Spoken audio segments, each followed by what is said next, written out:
क्या है आध्यात्म? दर्शन, चिंतन धारा, विद्या या संस्कृति की परंपरागत विरासत। आध्यात्म दर्शन यानी जीवन का शाश्वत सत्य।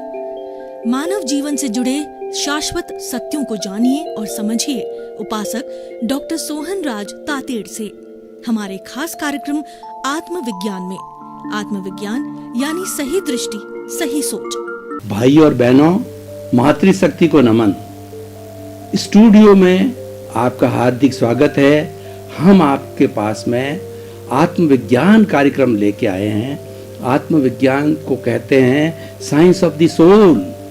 इसके केंद्र में आत्मा है और इसके घटक है, इसके कंपोनेंट्स हैं सही दृष्टि, सही सोच, राइट विजन, राइट थिंकिंग, और इसकी निष्पत्ति है रॉन्ग बिलीफ को समाप्त करके राइट बिलीफ में आना। और उसके लिए हम साधन उपयोग में लेंगे सनातन सत्य, कुदरत का कानून, अल्टीमेट ट्रुथ क्या है, हम आपको सच्चाई को बताएंगे। और हम आपको ये तय कराएंगे कि सबसे पहले आप ये तय कीजिए कि आप कौन हैं, आप कहाँ से आए हैं और आपको कहाँ जाना है। ये 3 प्रश्न हम आपके भीतर खड़े करेंगे और आपसे ही समाधान चाहेंगे। और ये समाधान आपको आत्मविज्ञान कार्यक्रम से मिलेंगे। प्रतिदिन नए नए एपिसोड्स उसको पुष्ट करने के लिए हम आपके सामने लेकर प्रस्तुत होते हैं।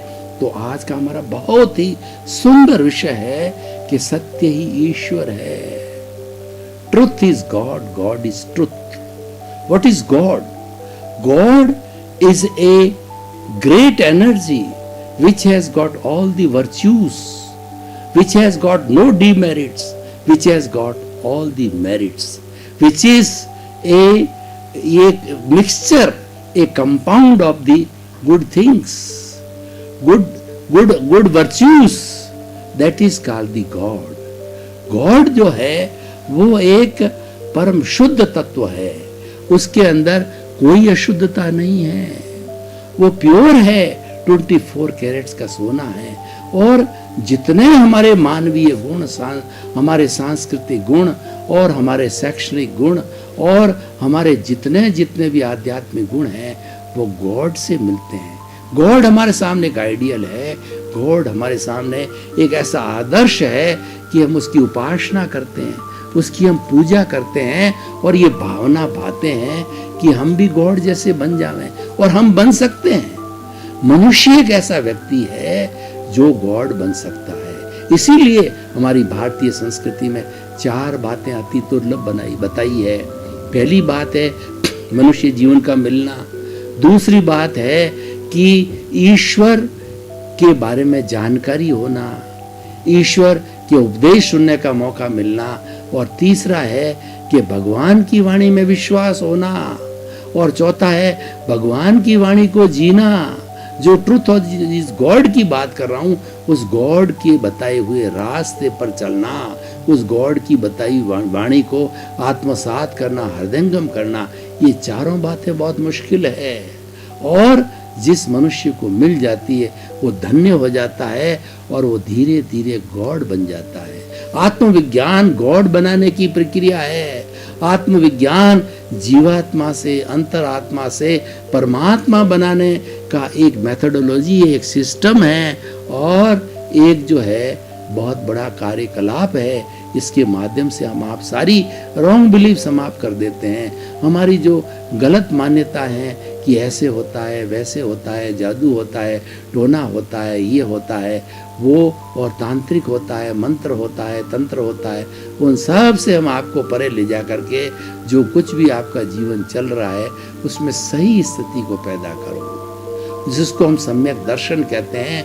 और हमारे जो है वो ये शास्त्रों में बताया गया है कि एक बार व्यक्ति को सम्यक दर्शन मिल जाता है तो सम्यक दर्शन वाला व्यक्ति कभी न कभी जीवन में मोक्ष सही वो जरूर जाएगा, क्योंकि उसको सही रास्ता मिल जाता है। वो भटक सकता है तो भटकेगा तो प्रायश्चित करेगा। आदमी जब जीवात्मा से अंतरात्मा बनता है तब उसको क्या होता है, उसको सम्यक दर्शन मिलता है। सम्यक दर्शन का अर्थ ये होता है कि उसका जो अहंकार होता है वो विलीन हो जाता है। ज्ञानी पुरुष जो है ज्ञान देते समय अहंकार को भस्मीभूत कर देते हैं, कषाय को भस्मीभूत कर देते हैं, नए कर्मों का बंधन रुक जाता है। तो वही हमारा सम्यक दर्शन है। सम्यक दर्शनी वाला व्यक्ति हमेशा सही सोच और सही दृष्टि, सही सोच में चलेगा, राइट विजन, राइट थिंकिंग की बात करेगा। तो हम जो है वो इस बात को समझें कि सत्य ही ईश्वर है, ईश्वरी सत्य है। महात्मा गांधी ने क्या कहा है? महात्मा गांधी सर्वधर्म समभाव करते थे, हर धर्म को अच्छा मानते थे और वो कहते थे कि मैं तो एक ही ईश्वर को मानता हूँ। कौन सा ईश्वर? सत्य ही ईश्वर है और ईश्वर ही सत्य है। क्योंकि सत्य के कोई भी कौन नहीं होते, सत्य का एक ही कौन होता है। झूठ के असंख्य कौन होते हैं।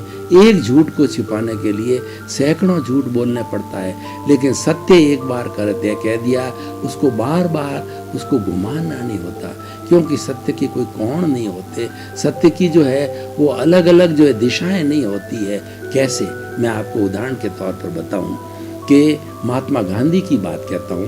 महात्मा गांधी ने बचपन में कुसंगत से जो है 2-3 गलत बातें सीख ली। क्या बात सीख ली? एक तो बीड़ी पीना सीख लिया, एक जो है वो माता पिता के पर्स में से या जेब में से पैसे चुराने सीख लिया, और तीसरा जो है नॉन वेज खाने लग गए। तो उनकी अंतरात्मा ने कसोटा, क्योंकि वो महापुरुष थे और वो ईश्वर के भक्त थे, और सत्य ही ईश्वर God is truth, truth is God है। उनको अंतर प्रेरणा मिली, उनको प्रायश्चित हुआ, और माँ को वो एक सत्य का रूप या ईश्वर का रूप समझते हैं, उनके पैरों में पड़ करके। और माँ को कहा, पुतली बाई को, कि मेरे से 3 भारी गलती हो गई है। एक तो मैंने पैसे चुराए, मैंने सिगरेट पी ली, बीड़ी पी ली, और उसके बाद के अंदर जो मैंने नॉन वेज खाया, अंडा खाया। तो माँ जो है बहुत ही सालीन थी, उन्होंने कहा, मेरी कसम खा के बोलो, ईश्वर की कसम खा के बोलो कि जीवन में इन चीज़ों का कभी उपयोग नहीं करोगे।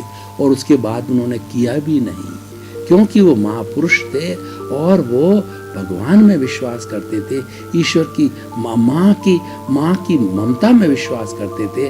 तब उन्होंने ऐसा स्वीकार किया। और महात्मा गांधी के बारे में तो बहुत सी बातें आती जो माँ से कितने प्रभावित थे और माँ से कितने सीखी कि वो विदेश जाना चाहते थे। पहले जो है विदेश के अंदर लोगों को भेजा नहीं जाता था। 1905 की बात है कि उसके अंदर वो बैरिस्टर बनने के लिए जाना चाहते थे, लेकिन माँ ने कहा कि विदेश यात्रा में हम नहीं भेजेंगे, क्योंकि विदेश के अंदर जाकर के विदेश की गोरी जो है वो मैम को ले आते हैं, और क्या है नॉन वेज खाने लग जाते हैं, मांस मंदिरा खाने लग जाते हैं, और व्यसन मुक्त हो व्यसनी बन जाते हैं। तो उन्होंने कहा कैसे किया जाए। तो उन्होंने उनके बेचर जी करके जैन साधु थे, बेचर जी स्वामी को जो सामने जो गांधी जी निवेदन किया, तो बेचर जी स्वामी को बहुत माँ पुतली बाई जानती थी। बेचर जी स्वामी ने एक रास्ता निकाला कि हम इसको 3 तरह के जो है सौगंध दिला देते हैं, त्याग करवा देते हैं। क्या त्याग कराना है? पहला त्याग तो ये है कि मांस मंदिरा नहीं खाओगे। दूसरा है कि जो प्राय होता है विदेश के अंदर, किसी के साथ शादी कर ली और किसी को मैम बना दिया, तो यानी वो हम ये कार्य जो है वो नहीं करेंगे। और तीसरा जो है खान पान की बात है, वहाँ अंडे वगैरह है, नॉन वेज बहुत चलता है, तो वो तुम नहीं लोगे, क्योंकि हम भारतीय संस्कृति के शाकाहारी लोग हैं।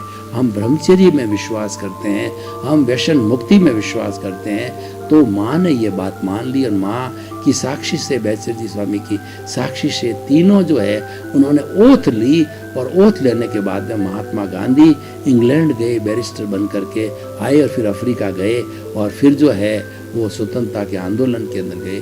तो कितनी बड़ी बात है। ये कौन कर सकता है? ये वही कर सकता है कि भीतर के अंदर ईश्वर के प्रति श्रद्धा हो, सत्य के प्रति श्रद्धा हो। उन्होंने माँ के सामने जो है कन्फेस किया। कौन कन्फेस कर सकता है? सत्यवादी है। और एक बार सत्य का दर्शन हो गया, कन्फेस कर दिया, अपनी भूल को स्वीकार कर लिया, हमेशा हमेशा के लिए आज़ाद हो गए। और अगर उन्होंने जो है माँ देख भी लेती, कह भी लेती, और गांधी जी अगर झूठ बोलते तो बार बार उसको, उस झूठ को छिपाने के लिए उनको रोज झूठ बोलना पड़ता। लेकिन एक सत्य का सहारा लेने से जो है वो सारा समाधान हो गया।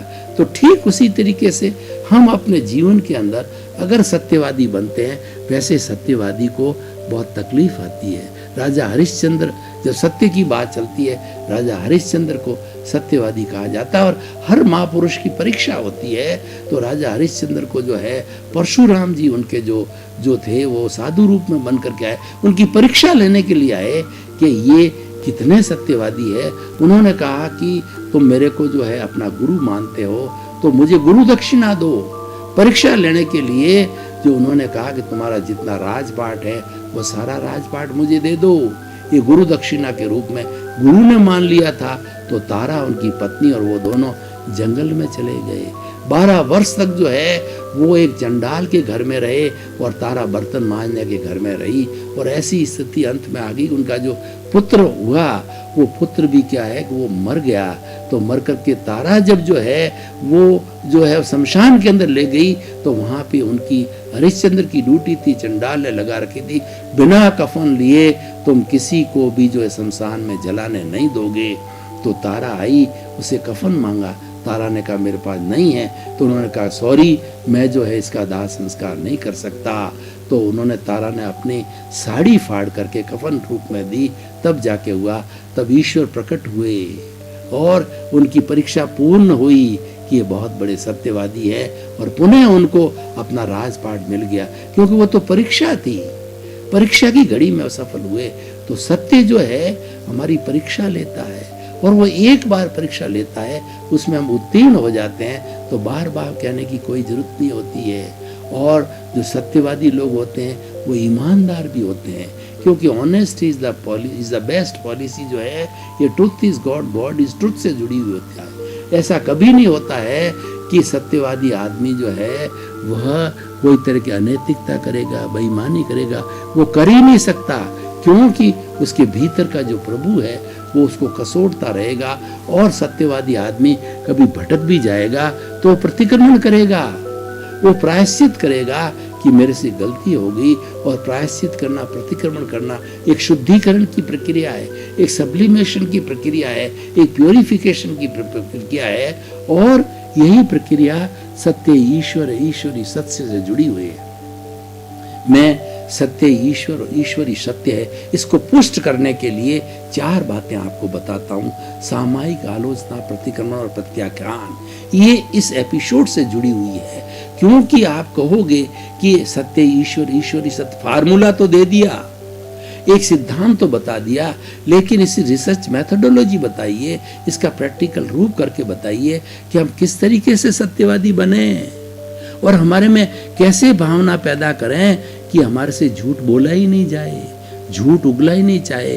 और कैसी भी परिस्थिति हमारे भीतर आ जावे, चाहे हमको कोई भी दंड मिले, पनिशमेंट मिले, हम सत्य ही बोलेंगे, झूठ नहीं बोलेंगे। तो मैं 4 प्रक्रिया आपको बताना चाहता हूँ, 4 जो मेथड्स आपको देना चाहता हूँ। पहला है सामायिक। सामायिक अर्थ मतलब समता भाव।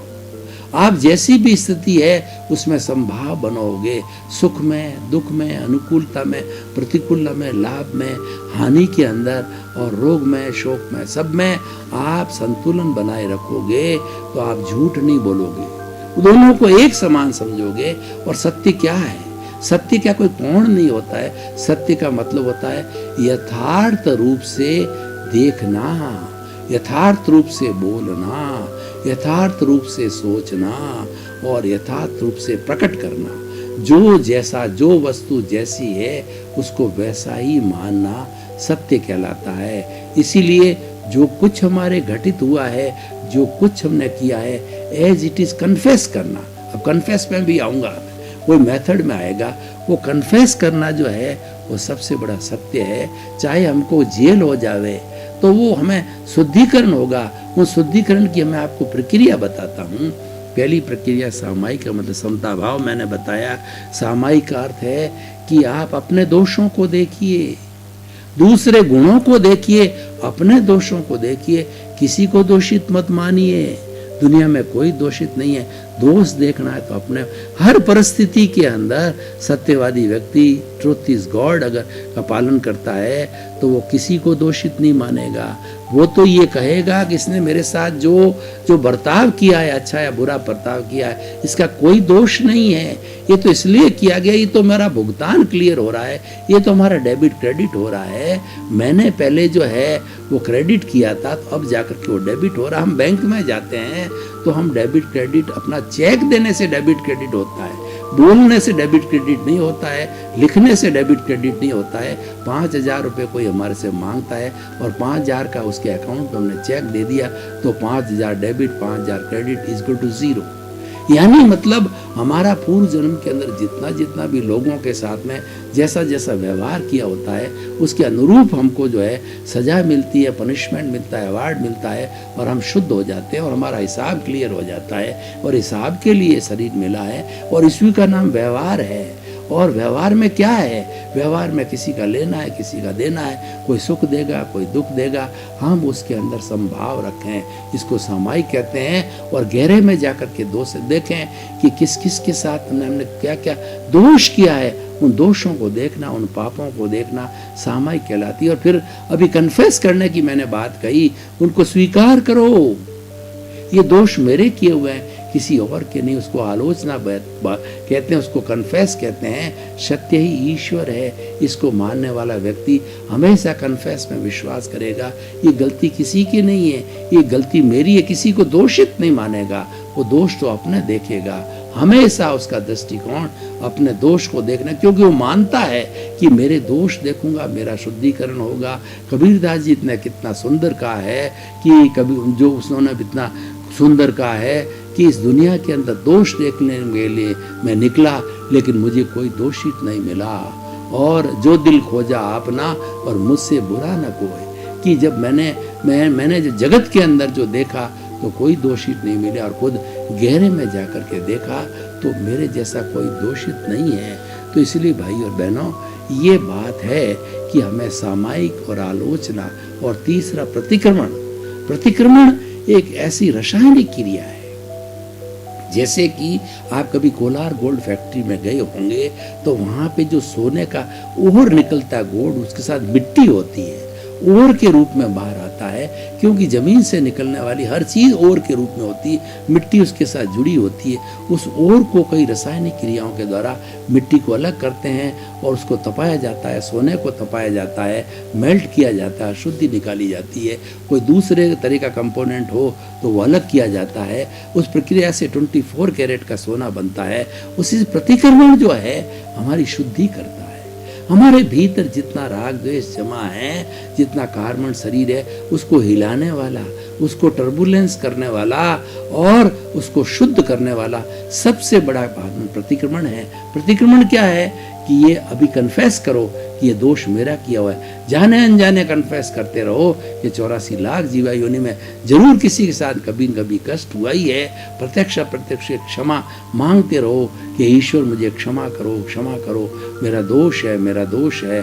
और दूसरा क्या है, इसको प्रतिक्रमण कहते हैं। सॉरी कहिए, खमत खामना कहिए कि I am absolute sorry, this I have done the wrong treatment with you. तो चाहे प्रत्यक्ष हो या अप्रत्यक्ष हो, उसको कहते हैं प्रतिक्रमण। और चौथा होता प्रत्याख्यान। प्रत्याख्यान का अर्थ ये, आप संकल्प करो कि किसी को दुख ना दो, चाहे छोटा दुख हो, चाहे मोटा दुख हो, चाहे छोटा प्राणी हो, चाहे मोटा प्राणी हो, किसी को किसी प्रकार का कष्ट न होना चाहिए। रॉन्ग फीलिंग्स, नकारात्मक विचारों से भी नहीं होना चाहिए।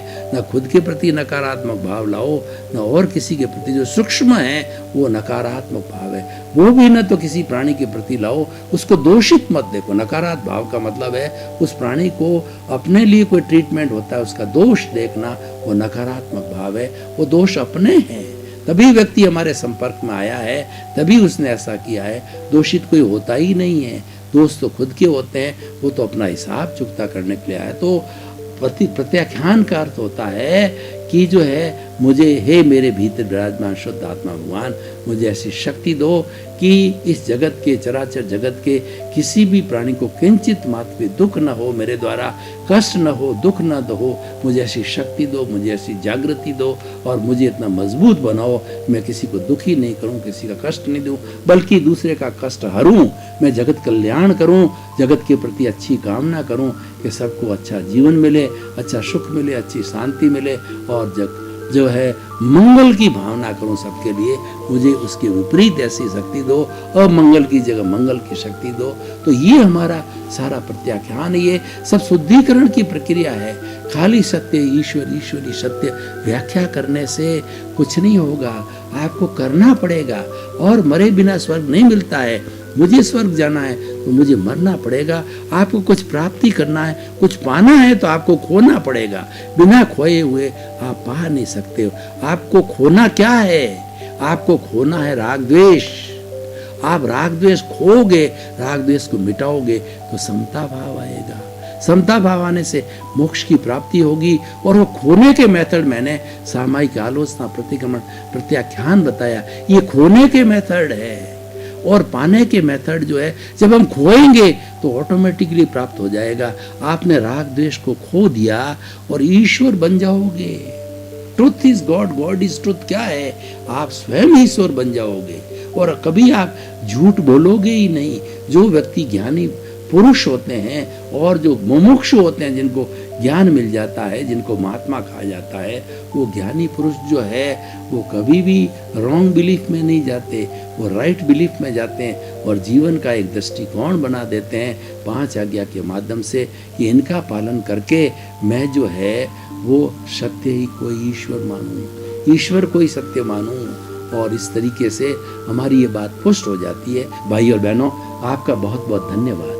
आप आत्मविज्ञान कार्यक्रम देखते रहिए। आत्मविज्ञान कार्यक्रम आपकी दृष्टि को बदलेगा, आपकी सृष्टि बदल जाएगी, आपकी नज़र को बदल देगा, आपका नज़रिया बदल जाएगा, आपकी दिशा को बदल देगा, आपकी दिशा बदल जाएगी, आपकी रॉन्ग बिलीफ समाप्त कर देगा, आपको राइट बिलीफ मिलेगी, आप सही रास्ते पे चलोगे, आपको राजपथ मिलेगा और आप सिद्ध बुद्ध मुक्त बनोगे। सर्वे भवन्तु सुखिनः, सर्वे भवन्तु निरामया। इस जगत के सब जीवों को सुख मिले, शांति मिले, आनंद मिले, सबका मंगल हो, सबका कल्याण हो, आपके प्रति भी यही भावना। आत्मविज्ञान में आत्मविज्ञान यानी सही दृष्टि, सही सोच।